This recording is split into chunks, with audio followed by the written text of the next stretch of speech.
Hey, I'd like to welcome you to another episode of Mission Matters. My name is Adam Torres, and if you'd like to apply to be a guest on the show, just head on over to missionmatters.com and click on Be Our Guest to apply. All right, so today I have Filip Keuppens on the line, and he is Global VP of the Pickle Juice Company. Filip, welcome to the show. Thanks, Adam. It's great to be here. All right, so I'm excited to learn more about the Pickle Juice Company and really what you're doing. I mean, when I saw the website, I saw the brand, I'm like, man, there's a great story behind this, and I can't wait to bring it to my audience. But before we get into that, we'll start this episode the way that we start them all with our Mission Matters Minute. So, Filip, we at Mission Matters, we amplify stories for entrepreneurs, executives, and experts. That's our mission. Filip, what mission matters to you? The mission that matters to me most is bringing products to market that take a comprehensive approach, that deliver on needs to consumers and deliver a product that makes a difference, that is what it claims to be, and that operates in a completely transparent fashion without relying on manipulated marketing shtick. Yeah. It's awesome. Love bringing mission-based individuals on the line to share why they do what they do and, the heart behind it. So great having you on the show. And just get us kicked off. So tell us a little bit more about your background. Like, how did you get on this journey to the Pickle Juice Company? Sure. My background was sales and marketing with very large companies in the CPG space, mostly some food and beverage, some home entertainment.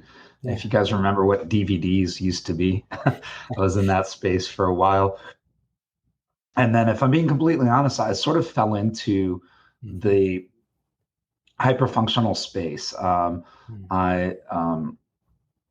pretty involved in sports, or I used to be very active in sports and competing in rugby and freestyle skiing and stuff like that. And really took an interest in sports nutrition and functional nutrition. And as I was transitioning out of the home entertainment space, because the physical goods component of that sort of became obsolete, I sort of ended up in this space accidentally as I was consulting and became really fascinated with it, found that it was like super compelling and interesting and new and really science-based, which all those things are exciting to me. And that's kind of, fast forward 6 years and here we are. Wow.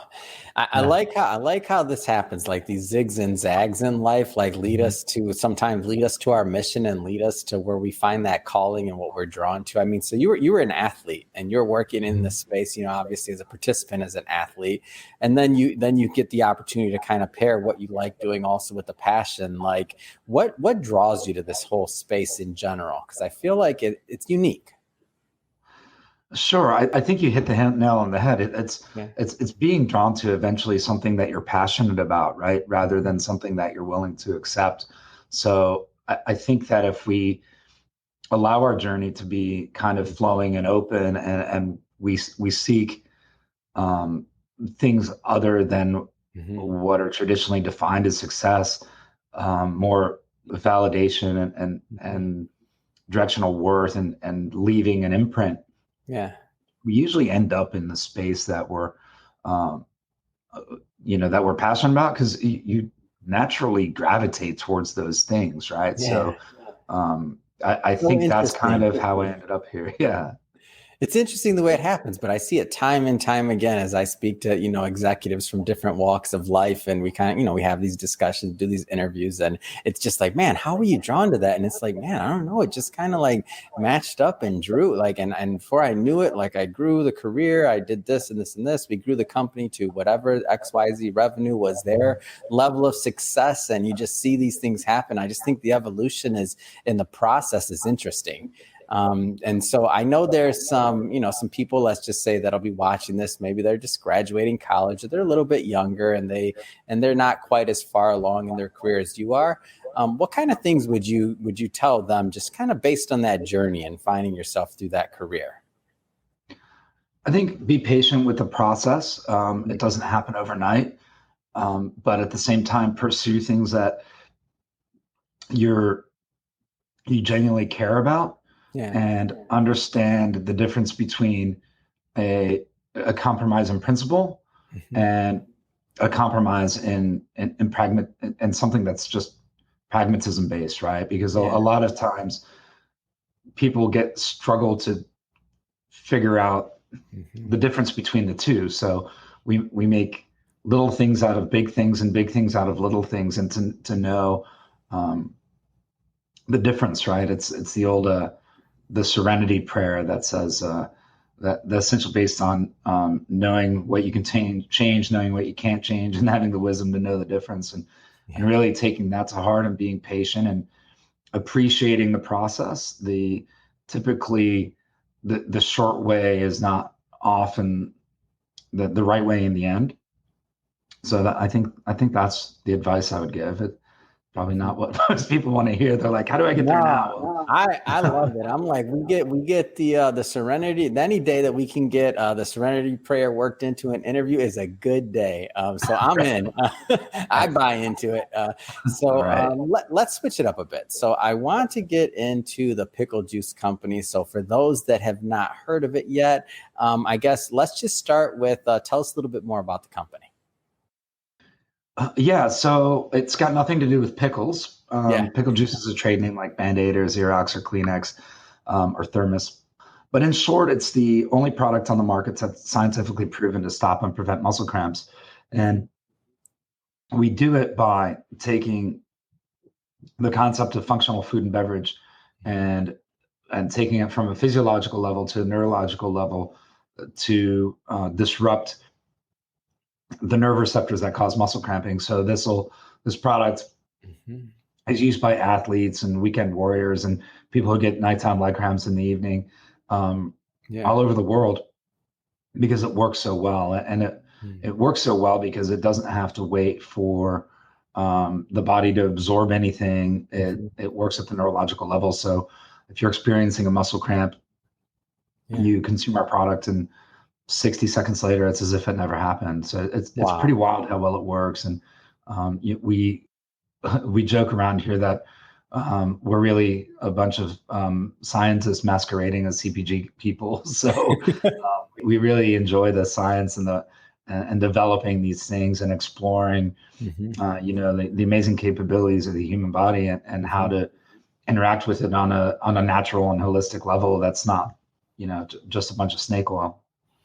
Tell me a little bit about kind of like the athletes that consume this, because there'll be some people watching that are looking at this and they're like, okay, so they read the headline, they're like, okay, stop muscle cramps. Like I get muscle cramps, and they're like, okay, so like, how does this apply to me? Like, tell me about the athletes and the people that like maybe don't.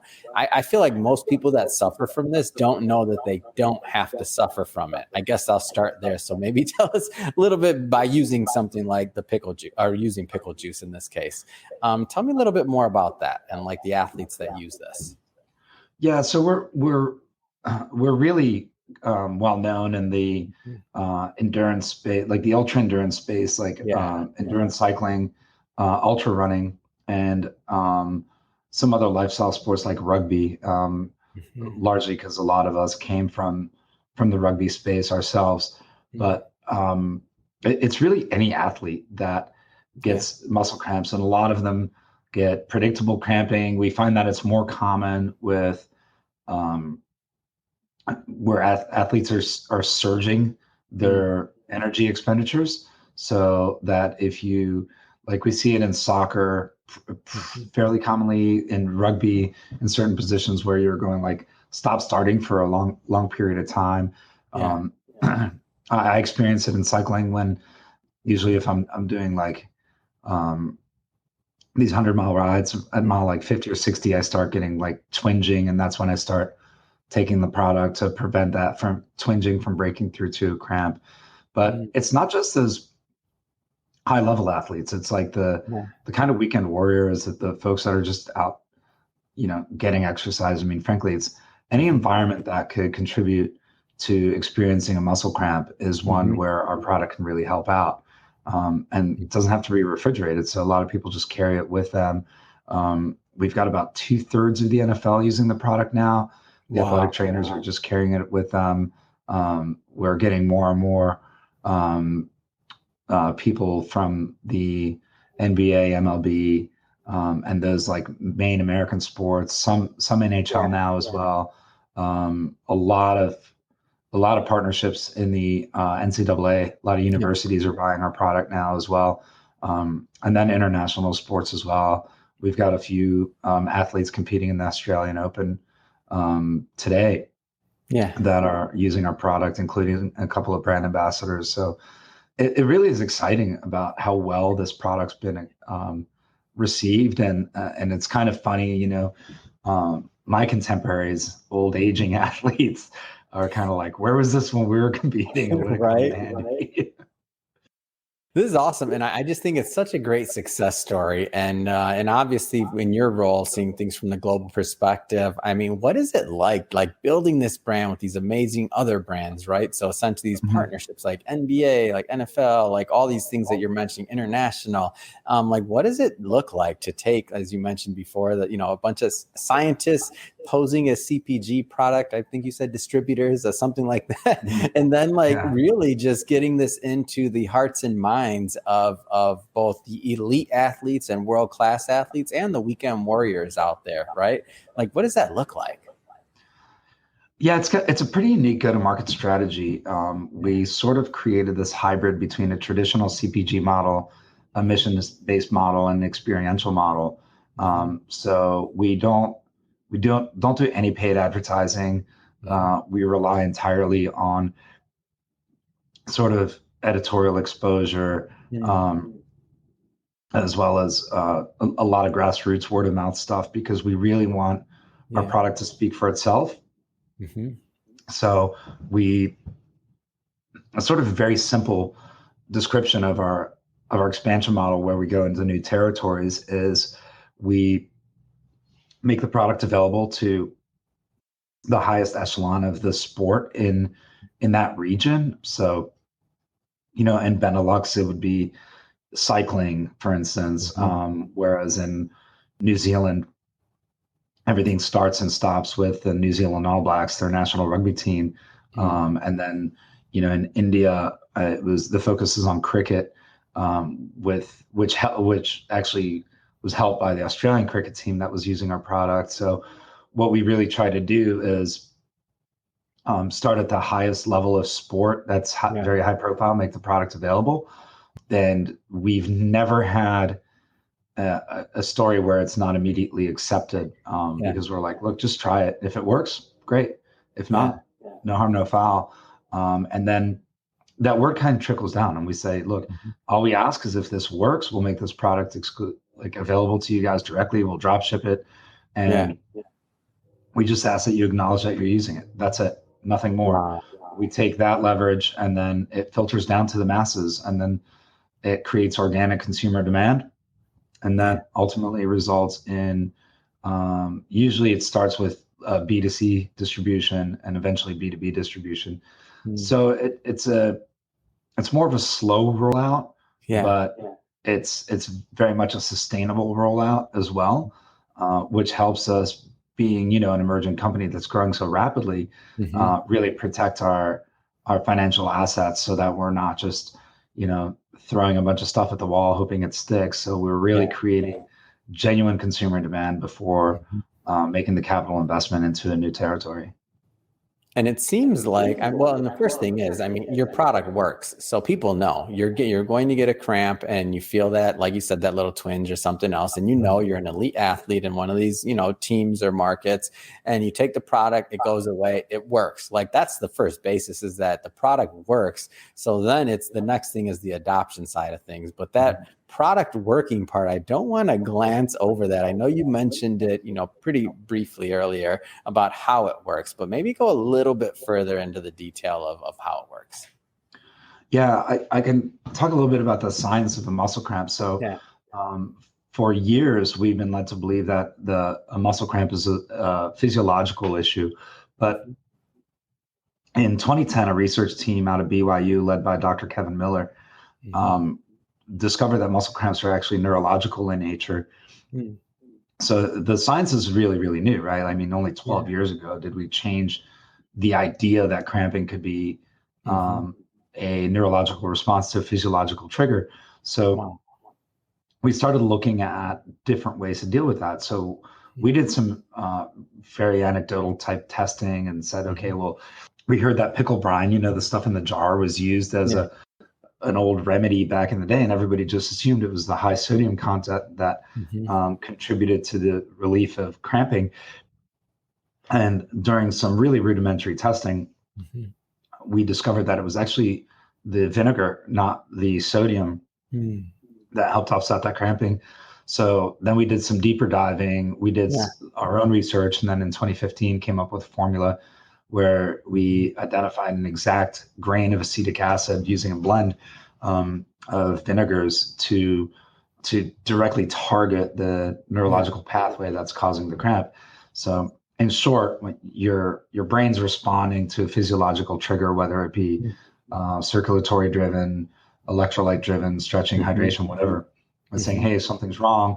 Let's kind of correct it so that pre-cramp twinging you get is actually an attempted corrective response to a physiological trigger. So essentially your brain's trying to massage it from the inside out. But the release signal can't keep up with the engaged signal. So you really just experience a hyper engagement of a muscle. When you consume our product, the same neural pathway is engaged, that prevents the signal from getting through. So a hyper simplified analogy I use is like a bunch of cars trying to get into the same tunnel. It just like slows everything up. So we're overwhelming that neural pathway with information, thus preventing the signal getting through and cramps relieved. And then we flood it with sodium so that it draws all the other electrolytes to that trouble area. So that's kind of how it works. It's great. I love the science behind it, and that when somebody takes it, I mean, you said this word earlier, so I'll repeat it, but you said it's not snake oil. Like, it works. There's science behind it. There's like, you just have to try it. You try it, it works. And then you're probably going to be a consumer and a repeat client there. And in the case of like the sports teams and things like that, with your go-to-market strategy, I mean, it's pretty common sense that if you become like, now in retrospect, when you designed it, I mean, it's genius to me. But when you kind of explain the go-to-market strategy to me, I'm looking at it and I'm like, man, yeah, if all these athletes like it and I'm watching them and somebody's drinking it, doesn't even mean that they're necessarily like endorsing it, quote unquote, but like, because they're using it, I'm like, man, I want to use it too. Like, I suffer from some of the same things. And if I do it, I mean, it's just natural. And then also when you think about like some of these communities in sports, like sharing it, like you have friends, right? So you have your buddy that, they see you taking it. They're like, what's that? You're drinking pickle juice. Like, what? Like, I don't understand. And then you tell them, well, I'm cramping up a little bit. This helps. The first thing I feel like they're saying is, well, where's mine? Like, I want to see it. I suffer too. Like, is that kind of how this thing takes off? I'm just kind of walking through what some of that journey may look like. Yeah, some of it's a little more deliberate and broader reaching than that. We partner with about 500 or so nonprofit charity events a year. Oh, wow. And each one of those charity events is a sort of activity based, like it's ultra runs, endurance bike rides. And what we'll do is we'll donate product for the aid stations. And it's a great partnership because the participants have an improved experience level. We're able to contribute to those mission-based organizations. But we're really getting the product in the hands of people when they need it, because it works so acutely, so quickly that if I can get it to you when you're cramping, I don't really have to do much more than that, because I've proven its viability right then and there. And it's obviously a lot easier to get it in the hands of people when they're cramping during exercise rather than when they're getting nighttime leg cramps. I don't want to be walking into somebody's house and be like, here. So obviously the functional beverage market, huge, right? And I'm like, how do you tend to like stand out? Like, what are some of the things that you do to really like stand out and kind of compete in that overall market? I think it's just being transparent and genuine. We stand behind what we do. We're sort of like unapologetically single-minded. And I think that Yeah, I believe it was the president of Intuit who once said that companies are no longer what they tell people they are. Companies are what people tell other people that they are. Yeah. And we really stand behind that. And we are what we are. We're completely Mhm. transparent. We try to make every consumer experience a positive one. Um, and I think we know what we do well, and we sort of stick to that. And we know that our go-to-market approach is Mhm. it takes a more organic pathway Yeah. than some of the traditional ways. And it's sort of weird talking to buyers and being like, yeah, we don't pay for marketing, we don't pay for placement, but our sell-through numbers are ridiculous. We're turning an Yeah. average of like 14 to 15 units per door per week at retail Mm. without any traditional Wow. awareness campaigning, because we have so much repeat Mhm. business, so that um, it's sort of Yeah. taking that experiential grassroots thing and embracing it. It's all about releasing the narrative too, Mhm. right? Like being comfortable with people saying what they're going to say about you, regardless of what that is. And then our job is not to control the narrative; it's to Mhm. provide to make sure that there's not that much bad stuff to say about us. Mhm. So that's where the focus is. So we roll deeper into Yeah. just doing the right thing rather than just trying to convince people we're doing the right thing. It's awesome. It's a great story. It really is. And maybe if you could just comment a little bit about the growth overall and just future plans, like as this thing keeps on continuing to pick up speed, which I have no doubt it will. Like tell me a little bit more about what the plans are for the future. Yeah, so we built our first manufacturing facility in 2015. Hmm. We've since outgrown and sold that. We opened a new manufacturing facility last year. It's awesome. I had a few hiccups because it was middle of the freeze here in Texas, so it was really difficult to get plumbers and electricians and stuff for a while. So we had a few hiccups, but Mhm. weathered that storm pretty well. So our growth last year was only like 30%, whereas Mm. for the previous 6 years or so, we were looking at about 50 to 60% growth year over year. We're in about 12,000 points of distribution in the United States now. Yeah. We've got about another 5 to 7 lined up in the next couple of months. So we expect to be at about 30,000 points of distribution domestically Yeah. within the next year, year and a half. And we're opening up Europe. We've Mm. already opened up South Africa, which is going to be experiencing a relaunch because their currency really took a big hit when COVID hit. Yeah. Our Australian market's doing really, really well. Mhm. Um, though we had some products stuck on the water for a while. Everything's Yeah. manufactured here in the US. Um, so our growth has gone pretty well from Yeah. 2015, where we were in about 500 points of distribution, to the 12,000 or so we're in now, uh, and we'll be in 30. So we're kind of doubling every single year. Yeah. So that scale gets bigger and bigger and bigger. So with that, our new plant is operating at about 25 to 30% capacity. With the three lines that we're operating now, we're adding two more to that, but it's all designed for future to be future proof. Yeah. We're going to get into the co-packing business. We've got a couple other products that we're going to be launching pretty soon. We've got a really cool application to CBD that Mm. we're really really close to launching. Yeah. That takes a hyper functional approach to CBD, much like we did with our neural inhibition projects. Mhm. So if your viewers want to check it out, we've got a pre-launch website at bowicbd.com. It's Wow. BAWICBD.com, and they can kind of check out what we're doing there. But it maximizes the absorption rate of the human body while having 0% THC content, which is really neat. Wow. Um, yeah, and we figured out um, a very unintimidating delivery system, if you will. You Mhm. just Yeah. drink it like a shot. It's like a little bottle, and you just consume it, and it's really neat. So we're doing that. We're looking at some vasodilation stuff. We're looking at recovery product that we've done some very preliminary testing in the South African market for. And we're looking at another product that increases VO2 max using the nitrates found in beetroots.